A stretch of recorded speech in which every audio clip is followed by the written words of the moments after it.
അതിലെ പവർ റൂമിൽ നിന്നിട്ട് സംസാരിക്കാണ് ശരണ്യ പറയുന്നുണ്ട്, ഈ വീട്ടിൽ ഞാൻ ഗെയിം കളിക്കാത്ത ഒരു വ്യക്തി എന്ന് പറയുന്നത് ജാൻമണിയാണ്. ജാൻമണിയുമായി ഞാൻ ഇതുവരെ ഗെയിം കളിച്ചിട്ടില്ല. അങ്ങനെ ഗെയിം കളിക്കുകയാണെന്നുണ്ടെങ്കിൽ എനിക്ക് തേച്ച് ഒട്ടിക്കാനുള്ള അവസരം ഉണ്ടായിരുന്നു, ഞാൻ ഇതുവരെ ചെയ്തിട്ടില്ല. അതുപോലെ തന്നെ ശ്രീധുവുമായിട്ട് ഞാൻ ഇതുവരെ ചെയ്തിട്ടില്ല, പക്ഷെ ഞാൻ ചെയ്യാനായിട്ട് താല്പര്യപ്പെടുന്നില്ല. പക്ഷെ ഇനി അർജുനായിട്ട് ഞാൻ ചെയ്യാനായിട്ട് ആഗ്രഹിക്കുന്നുണ്ട്. ഇതുവരെ ഞാൻ ചെയ്തിട്ടില്ല, പക്ഷെ ഇനി ചെയ്യും. അപ്പൊ അതെന്താണ് റീസൺ എന്ന് പൂജ ചോദിക്കുന്ന സമയത്ത് പറയുന്നുണ്ട്, അത് വേറെ ഒന്നും കൊണ്ടല്ല, അർജുൻ ഗെയിമിലേക്ക് വരണം, കൂടുതൽ ഇൻവോൾവ് ആവണം, അർജുന്റെ ഗെയിം എനിക്ക് കാണണം എന്നുള്ള ആഗ്രഹം കൊണ്ടാണ്, എനിക്ക് അവനെ ഭയങ്കര ഇഷ്ടമാണ് എന്ന് ശരണ്യ അവിടെ പറയുന്നുണ്ട്. ആ സമയത്ത് സിബിൻ അങ്ങോട്ട് വരുന്നുണ്ട്. എന്നിട്ട് സിബിൻ പറയുന്നുണ്ട്, ഇതല്ല ആക്ച്വൽ അർജുൻ എന്നാണ് സിബിൻ പറയുന്നത്. എനിക്ക് മനസ്സിലാവുന്നില്ല, ഒരു മാസത്തോളമായി പ്രേക്ഷകർ കണ്ടുകൊണ്ടിരിക്കുന്ന അർജുൻ ഇങ്ങനെ തന്നെയാണ്. ദേഷ്യം വന്നു കഴിഞ്ഞാൽ ഒരു ചെറിയ നെഗറ്റീവ് സ്വഭാവം കാണിക്കുന്ന അർജുനെ നമ്മൾ കണ്ടിട്ടുണ്ട്, അല്ലാത്ത സമയത്ത് കാമായിട്ടിരിക്കുന്ന അർജുനെ നമ്മൾ കാണുന്നുണ്ട്. പക്ഷെ മറ്റൊരു അർജുനുണ്ട് എന്നാണ് സിബിൻ പറയുന്നത്. അവന്റെ മുഖമൂടിയാണ് നമുക്ക് വലിച്ചു കീറേണ്ടത്, ഇതല്ല ശരിക്കുമുള്ള അർജുൻ ഇവിടെ ഫേക്ക് ആയിട്ടാണ് നിൽക്കുന്നത് എന്നാണ് സിബിൻ പറയുന്നത്. സിബിൻ ഇത് എപ്പോഴും പറഞ്ഞുകൊണ്ടിരിക്കുന്ന കാര്യമാണ്. ശ്രീധുവിനെയും അർജുനെയും തെറ്റിക്കാൻ വേണ്ടി ശ്രീധുവിന്റെ അടുത്ത് കുറേ തവണ പറഞ്ഞു കൊടുത്തിരുന്നു. ഋഷിനെയും അർജുനെയും ഓൾറെഡി തെറ്റിച്ചു കഴിഞ്ഞു ഇത് പറഞ്ഞുകൊണ്ട്.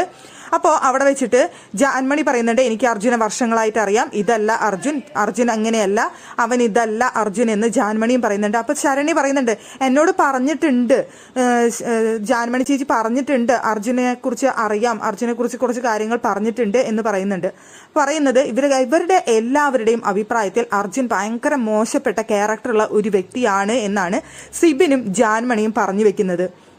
അതിൽ ജാൻമണി പറയുന്നുണ്ട്, എനിക്ക് വർഷങ്ങളോളമായി അർജുനെ പരിചയമുണ്ടെന്ന്. സിബിൻ ആണെന്നുണ്ടെങ്കിൽ അങ്ങനെ ഒരു സ്റ്റേറ്റ്മെന്റ് ഒന്നും പറഞ്ഞിട്ടില്ല. സിബിൻ പറയുന്നത് അർജുൻ ഒരു മുഖംമൂടി വെച്ചുകൊണ്ടാണ് ഇവിടെ നിൽക്കുന്നത്, ഒറിജിനൽ സ്വഭാവം ഇതല്ല, അവനൊരു വൃത്തികെട്ട വ്യക്തിയാണ് എന്നാണ് സിബിൻ പറയുന്നത്. എന്താണ് ഇവർ രണ്ടുപേരും അർജുനെ കൊണ്ട് ഉദ്ദേശിക്കുന്നതെന്ന് അറിയില്ല. രണ്ടുപേരുടെയും ടാർഗറ്റ് ഓൾറെഡി നമുക്കറിയാം ജാൻമണിയും അർജുനും തമ്മിൽ വിഷയമുള്ള കാര്യം. പക്ഷേ സിബിൻ വന്ന അന്ന് മുതൽ ടാർഗറ്റ് ചെയ്യുന്നതാണ് അർജുനെ. അവിടെ ഗബ്രിയും ജാസ്മിനും കഴിഞ്ഞ പിന്നത്തെ ടാർഗറ്റ് എന്ന് പറയുന്നത് സിബിന്റെ അർജുനാണ്. അതിനുള്ള ഗെയിം അവിടെ സിബിൻ കളിക്കുന്നുണ്ട് അർജുനെതിരെ.